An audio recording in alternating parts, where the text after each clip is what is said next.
Девчонки, привет! У нас четверг. Хочу немножко вам рассказать о своем сегодняшнем макияже. Во-первых, база у меня моей обычной текущей косметичкой. Я сейчас пытаюсь закончить плампер от Баксом, потому что у него подходит срок годности. Что вам еще показать? Я также заканчиваю базу подсвечивающую от Миша. Не скажу, что ее видно через мой тональный крем, но мне нравится ей пользоваться. Она меня устраивает. Тональник. Тут все как обычно. Enough Rich Gold. Вот. Хочу его очень закончить, потому что большая очень упаковка, и мне она не нравится чисто визуально. Вот. Что еще? Сегодня я достала палетку Ксенон от Наташи Деноны, и я, конечно, очень рада. Не знаю, как на камере передастся этот макияж, подходит он, не подходит. У меня сегодня, ой, не обращайте внимания, детский срач. На заднем плане у меня сегодня платье-свитер серое, и я вот сделала такой легкий серый макияж к нему. Повторюсь, это Ксенон, заляпанная. И вот такие тут оттенки. Я использовала вот этот а-ля розовый спаркл на все подвижное веко, и можно видеть его розовую базу. Она видна. Очень красиво, очень сильно блестит. В тушевке просто два самых светлых оттенка. Вот этот вот оттенок флюри, который более коричневый, светлый, и вот оттенок снерд. Вот этот вот. Вот, все, мне хватило затемнения такого. Думаю, что сейчас я еще раз припудрюсь. Блин, все-таки мне нравятся прошлогодние запуски от Наташи Деноны. Я не жалею, что накупила столько палеток от нее, потому что Ксенон мне очень нравится, что Юка. Я, кстати, очень жду, когда начнется лето. И у меня там есть какие-то зеленые вещи, чтобы носить Юку, потому что, мне кажется, ее время это лето и осень. Вот. Это что касается макияжа глаз. Очень мне нравится. Кстати, про брови. Я открыла вот такой вот гель для бровей от Bicolor, и он мне очень нравится. Он намного лучше справляется с бровями с моими, чем тот же Pussy, потому что у него такая интересная текстура. Он немножко клейковатый, прям видно, он густоватый такой, и он хорошо фиксирует мои кончики бровей. Обычно они вообще не держатся, либо держатся за счет каких-то гелей, которые постоянно дают такое ощущение липкости. Вот Bicolor прям находка.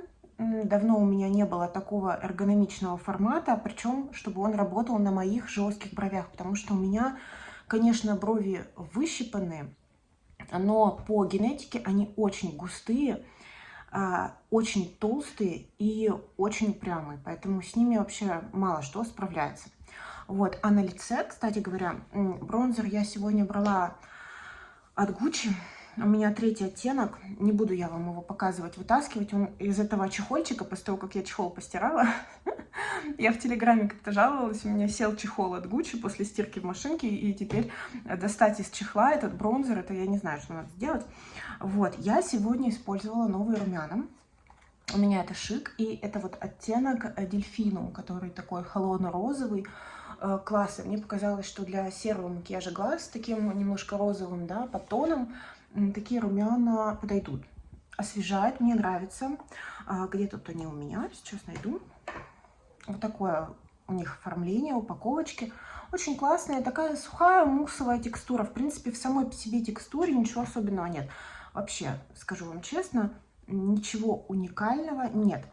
Что сама упаковка очень похожа на упаковку румян Шисейда, что цвета, ну, я пока не проникла. Ну, то есть, не хочу обидеть фанатов шик, это просто хорошо. Ну, то есть, это нормально, но это не уникально.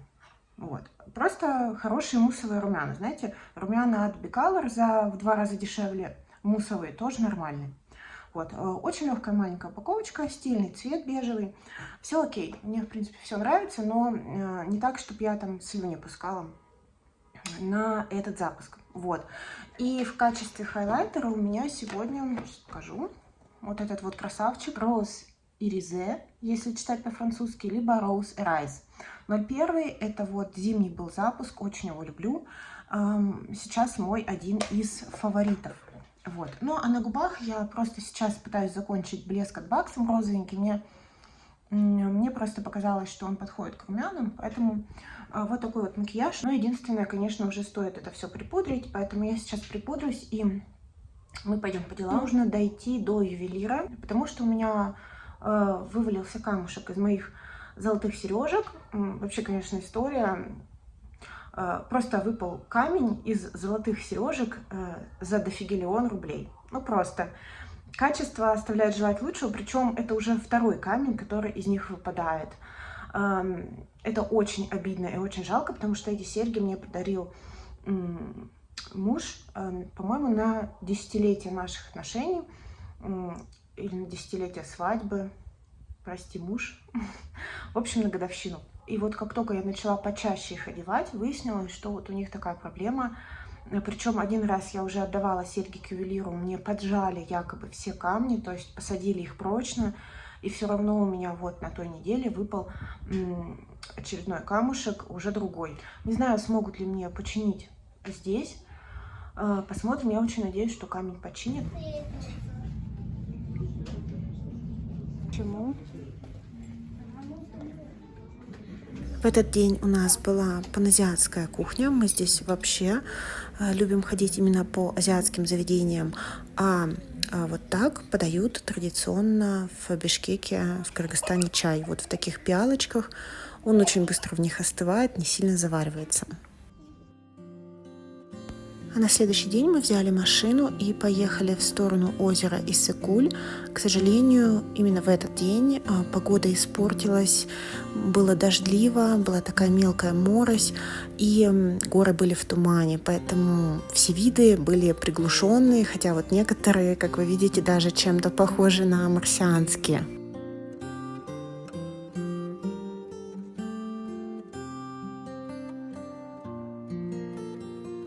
Было очень ветрено, озеро также выглядело беспокойно, вода была темная. Конечно, Иссык-Куль – это такое место, на которое нужно приезжать летом, в сезон, возможно, осенью, но никак не в марте, как это сделали мы.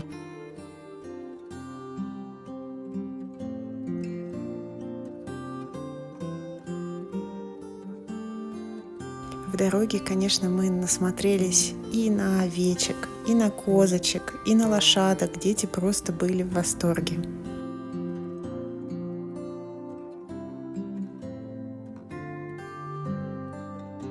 На обратном пути погода начала проясняться. Все четче стало видно горы, и я все чаще стала просить мужа останавливаться по дороге и снимала великолепные виды. Озеро Иссык-Куль окружено хребтами Тянь-Шань, и вот конкретно те горы, которые перед вашими глазами, это хребет Кюнгей-Алатау, и это, конечно, непередаваемые ощущения. Камера это ни за что не передаст. Это ощущение собственного присутствия в горах, это что-то потрясающее. На следующий день мы посетили Голубиный водопад, но сам он небольшой и не такой впечатляющий, как, собственно, подвесной мост над ущельем. Он называется Sky Bridge. На этот мост мы в очереди стояли около часа, наверное, но оно того стоит. И далее мы побродили по холмам. Виды, конечно, просто потрясающие. У меня никогда, наверное, не было такой близости с природой. И вообще, в принципе, горы на меня всегда оказывают вот какое-то такое гипнотическое действие. Я постоянно там в потрясающем приподнятом настроении. Вполне возможно, что это так действует разряженный воздух. В любом случае, чувствую я какую-то тягу к горам и хотела бы ходить в походы.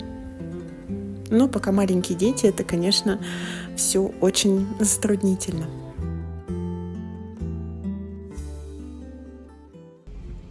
На обратном пути мы заезжали в рыбный ресторан и кушали местную форель. Ее здесь очень много, ее ловят в многочисленных горных речках и озерах Кыргызстана. Не снимала, потому что жутко устали. Девчонки, хотела показать вам сегодняшний макияж, пока он свежий. Это палетка Космос. Я ее очень давно не брала и настолько была рада делать ей макияж. Она, конечно, потрясающая. Вот эти все блестяшки, такие тоненькие, такие при этом яркие, так классно на глазах переливаются. В общем, максимально просто, максимально эффектно. Очень мне нравится, как на глазах смотрится. В общем, все горит, все светится. На щеках у меня палетка Tom Ford и румяна новые от Перипера. А на губах это бюджетный карандаш TF и блеск от Паксом, который у меня в планах на закончить. Вот. У нас сегодня наконец-то солнышко. В Бишкеке начинают цвести вишни, яблони. Что это? Вишневые деревья. Очень красиво. Скоро, скорее всего, распустятся магнолии. Я очень надеюсь попасть в ботанический сад на этих выходных и посмотреть на магнолии. Ну, а пока, наверное, просто прогуляемся, и я вам покажу улочки, может быть, то, что мы здесь кушаем из традиционной еды. Здесь очень много также азиатской еды, японской, корейской. Очень классно, все мое любимое. Вот, так что пока мне здесь очень нравится, очень комфортно. Нам наш обед. У дочки жареная курочка, у сына опять топаньяки с курицей. Взяли булочку. Это такая паназиатская булочка, во Вьетнаме такие продаются. У мужа жареный рамен, у меня опять рамен классический, мне очень понравился в прошлый раз. Отдельно с ним идет бульон. Все, сейчас будем кушать. Вот примерно так мы тут и питаемся пока что. На следующих выходных погода была просто великолепная, отличнейшая, было солнечно, ясно, и мы поехали в заповедник Ала-Арча. Вот что мне нравится в Бишкеке, в Кыргызстане, то, что природа здесь, она не просто великолепная, не просто потрясающая. Горы, конечно, они есть во многих странах, просто я так еще восхищаюсь, потому что я выросла в Сибири, конкретно в Новосибирске, и у нас рельеф практически ровный, да, то есть поверхности, нету таких каких-то впечатляющих именно природных явлений. И вот в Кыргызстане в чем большой очень плюс, вся природа близко к человеку. До Ала-Арча ехать 40 минут на машине. В том же Новосибирске, чтобы доехать до красот Алтая, нужно ехать 8 часов или 6 на машине, в зависимости от того, куда вы едете. Поэтому вот это, конечно, потрясает, и доступность этого, она пленит. Высота самого заповедника над уровнем моря не такая большая, но тем не менее, по мере того, как мы приближались к самому входу в Ала-Арча, можно заметить, насколько более снежным становился пейзаж вокруг. И это было так удивительно, когда в Бишкеке было плюс 25, через 40 минут в Ала-Арча было вот так, как будто снежная сказка.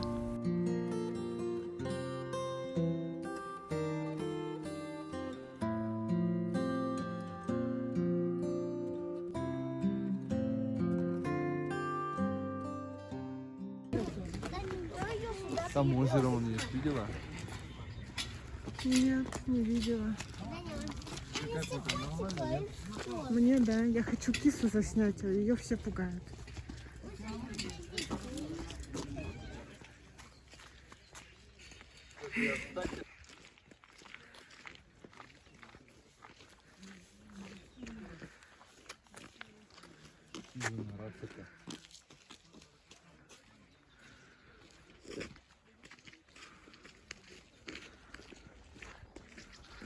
Осторожно, тут может быть скользко.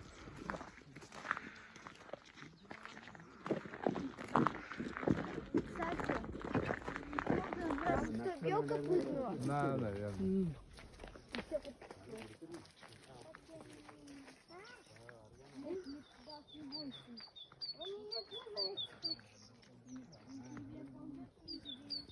Они теперь ручные. Надо было им взять что-нибудь. Они такие Они, видите, смешные. меняют. Шубку. Не, Данил, не садись, не надо, там вот. А, там нет. Да тут эти можно заехать на деревню. Видите? Дюша, она ждет, что мы ее покормим, а мы ничего не взяли. Надо было хоть орешки из машины вытащить.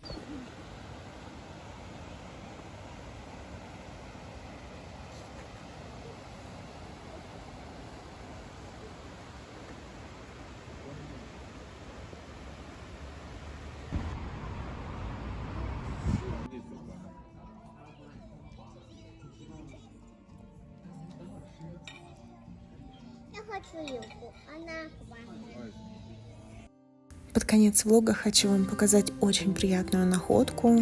У здания МИДа Кыргызстана расцвела магнолия. Я обожаю эти цветы. Еще, наверное, со времен нашей поездки в Ирландию с мужем много лет назад.